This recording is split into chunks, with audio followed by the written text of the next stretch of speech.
Hello, welcome to the Morning Serve. We're down to the women's final tonight. Cannot wait. Alicia Molik, Casey Dellacqua, great to see you two. Aryna Sabalenka and Elena Rybakina. Sabalenka first up. Now, we've spoken about needing to pace yourselves through the tournament, not necessarily play your best at the start of the tournament. She's paced herself. She has. She's just been like building blocks of Lego, and she's almost about to put the finishing touches on that final piece, I think, for the final. She has shown so much power, which we're used to seeing, but also some variety within her game. And then on top of that, I think the composure that we've seen. She's definitely been challenged, Alicia, through matches like Potapova and Boko, but just slowly but surely, as I've mentioned, I think she's just been building to peak form right before the final. Yeah, I still think she can personally go another gear in the women's final tonight. Can't wait for that. But I feel like for Aryna, she's one of those players. By the way, it's going to be a 6-foot final, isn't it? It's not often we get a final like that here at the Australian Open, but she can hit her way out of trouble. She can definitely serve her way out of trouble. What I've loved watching too is her composure throughout all her matches. You know, it was quite unsettling in the first game when a point was taken away, first or second game, a point was taken away from Aryna, the hindrance and the long grunt. At least just on that that hindrance call, did that show a new maturity for Sabalenka, given that in the past we've seen moments where things don't necessarily go away and she completely melts down? Yeah, I was waiting for the blow-up, actually. I'm not sure if you were too, Casey, but I think that just goes to show the gains mentally that Sabalenka has made in her game. But, you know, it's been a conscious gain over the last couple of years. You know, 2 years ago with her double faults at the Australian Open, she really struggled a lot, and she's managed to turn that around. I think she's got a great positive team around her. She's got a team that have stuck with her for a long period of time. So I think, you know, I think having that group around her that continue to speak so positively, that keep driving her, no question translates, I think, to the calmness which we see on the court too, Case. Yeah, and look, I think she almost used it as fuel to fire her up, if anything. So it definitely wasn't seen as a negative in the past, perhaps self-destruction kind of happening thing that always seems to happen with Sabalenka. It probably fueled her, which is actually dangerous now. It's a different matchup in the final compared to Svitolina in the semi-final. So when you consider what is at the other end of the court, or who is at the other end of the court, what does Aryna have to be absolutely spot on with in this final? Well, she's leading the tournament in terms of winners, so we know that she's going to bring an absolute huge amount of power to tonight's game. But I do think depth of shot, Alicia, and also getting that first strike in is going to be extremely important, because what it will do is it'll get Rybakina on the move. And Rybakina, when she's just half a step out of position, she's not as effective. And if there's probably one thing that Aryna's got the edge over, is probably just the movement against Rybakina. So I think probably those couple of things for me are really important. I agree with that. I think probably the point of difference that Sabalenka has also is when she is on the move or retrieving, you know, she does have the chip shot. She can play, you know, the squash shot, which keeps the ball low, it's skidding, and it keeps her in the point. Both serve as big as each other. I think though Rybakina is moving better than in past years. She's put on a lot more muscle mass. I think it's helping her game. They played last November at the WTA finals. Rybakina won that. It's the best tennis I've seen in women's tennis over the last 2 years. So I think this one is so equally matched. I'm actually not sure who's going to win tonight. If Aryna does win today, she joins the likes of Martina Hingis and Maria Sharapova on 5 Grand Slam titles. You think about how quickly that's happened as well. What sort of legacy is she building? Because there's obviously a lot of upside still to come. I think she's leaving a huge legacy on the court, but I think it's also off the court with the fans, with the way that she engages with the world around her, and we don't often see that from the top players. I mean, there's no question in the top of women's tennis there are a few players who are hugely reserved in the way that they go about with their interactions with tournaments, with people, with the media. But Aryna is one of those people that really shares a lot of herself. She is honest all the time and in all her presses, and we love that. We love that she's so giving, and she's got a cult following, hasn't she? I mean, look at the world. Everyone turns up with, you know, the tiger tattoos and the headbands, and just phenomenal. Yeah, and I think in terms of legacy on the court, she's really establishing herself as one of the best hard court players to have ever played the game. If she continues to win hard court majors, she's definitely got that reputation now on a hard court that she'll step on the court with her power and her serve and really dominate that surface in particular. Yeah, 7 hard court Grand Slam finals in a row now. So Elena Rybakina, Elena on this show, I think round 2, something like that, she sort of said, oh, well, she's sneaky good at the moment. She was her dark horse. So she saw it coming. Did you two see it coming? Yeah, I actually did see that, Nick, because since Wimbledon last year, Elena Rybakina has actually won the most amount of matches more than any woman on tour. So she was coming into the AO in red hot form. So I think all round, I'm not surprised that we're seeing Rybakina in the final. Well, she's tweaked her game a little bit back with her coach, who she had a lot of success with, Stefano. Still has all of the power, but there's no doubt she's added a few more revs to her forehand. That's a massive change, and she gets the impact from it within her matches.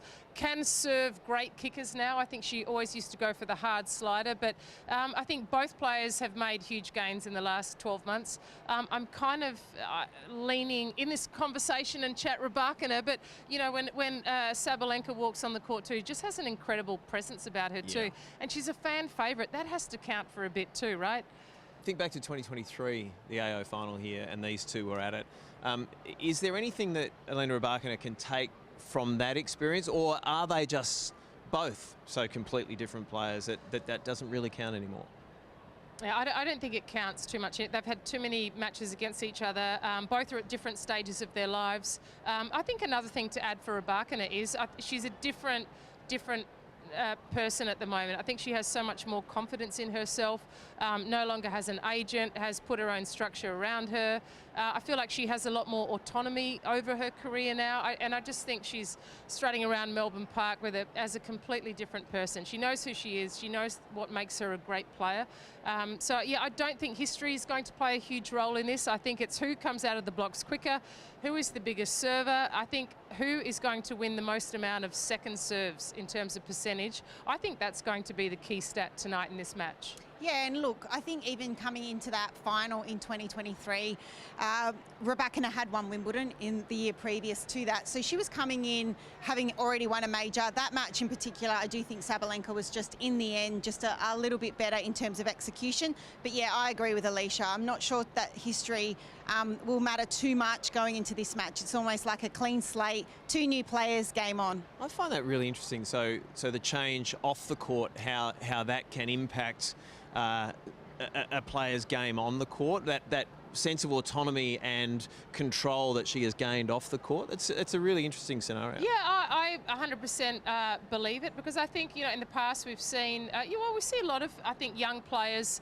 you know, be more dictated to by their coaches or their agents, or, you know, by all the limelight around them and what's created from their success. But yeah, I just feel like she has a real quiet confidence about her. She's obviously gone through quite a bit in the last couple of years too, with various changes and various coaches and whatnot. But yeah, I sense a quiet calmness about her. She doesn't always look to her team on the court as well. She knows what makes her a great player.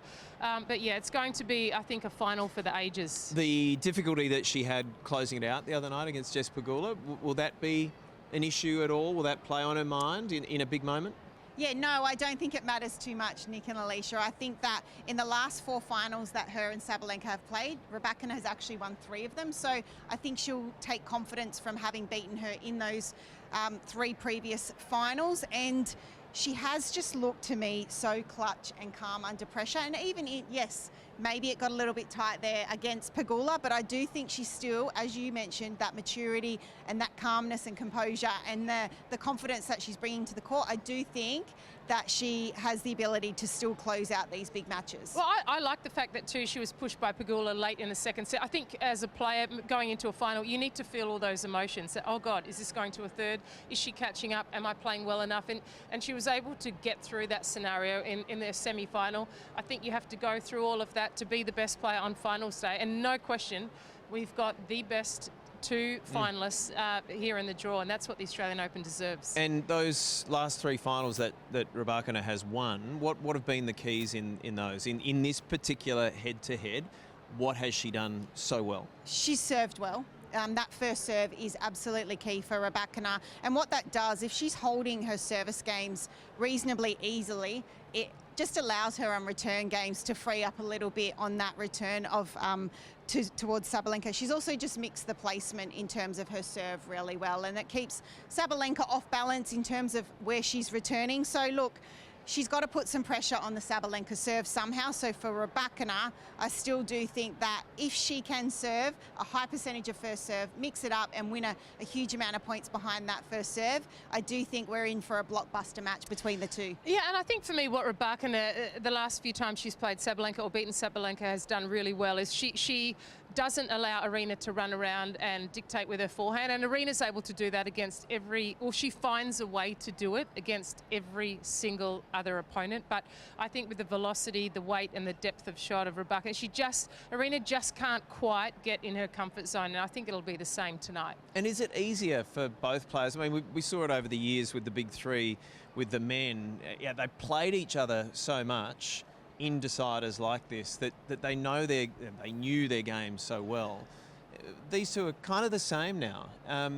How do they prepare? Is it easier to prepare because you've played a lot against each other? Well, I think, by the way, given they know each other's games so well, if you are the coach going into this final, perhaps you are looking for a couple of surprise factors. So they both know, and with their stats and analytics teams that they work with, they know exactly where each other serves under pressure. Their favoured serves on the deuce side for Aryna, yes, it's always wide. So they'll be coming up with a lot of various plans. But I would love to see, a few surprise tactics that try and catch each other off guard. I'm not sure if that will be in the game plan, but it's something that I'd love to see personally. Yeah, look, I think the one thing also that Rybakina has been doing, she's actually been changing up where she's serving in terms of positioning. She's standing a little bit wider on the ad court to get that kicker out a little bit further wide, and just mixing up even her return position, just giving her opponent a bit of a different look. I think you're right, Mol, though. You've got to find ways and a few surprise tactics, but obviously sticking to their strengths, which is what we know. They both play with great power and serve well. So, yeah, game on. It's like cat and mouse. Who's going to pull together the best game plan and execute the best? Yeah, blink and you'll miss it. I mean, it's going to be pretty powerful, isn't it? All right, so who wins? I mean, I think by the sounds of it, you're leaning towards Elena Rybakina. But have you got a coin? Have you got AO and Yvonne Gilgon calling it? We forgot it. My magic 8 ball. Yeah. Yeah, look, I don't know. I'm probably, because I was so impressed with last November WTA finals, Riyadh Rybakina winning, just purely because of what I've seen then. Love what I'm seeing from Aryna. So, look, maybe Elena Rybakina tonight. Thanks for being so decisive, Alicia. Well, excellent. I know you wanted a name, so there you go. Well, I'm going to go. I think Sabalenka's going to do it, and the only reason I think is because of last year's final. I feel like there's just so much brewing inside of her from losing that final last year to Madison Keys. I think she'll just find it this year to make sure she walks off the court with that trophy. We need a third set, so who is going to win? You need to get decided. I think Rybakina will win. Like, I was lucky enough to be in there for both of the semi-finals. Yeah, we saw you in the front row. Yeah. Let's not talk about that.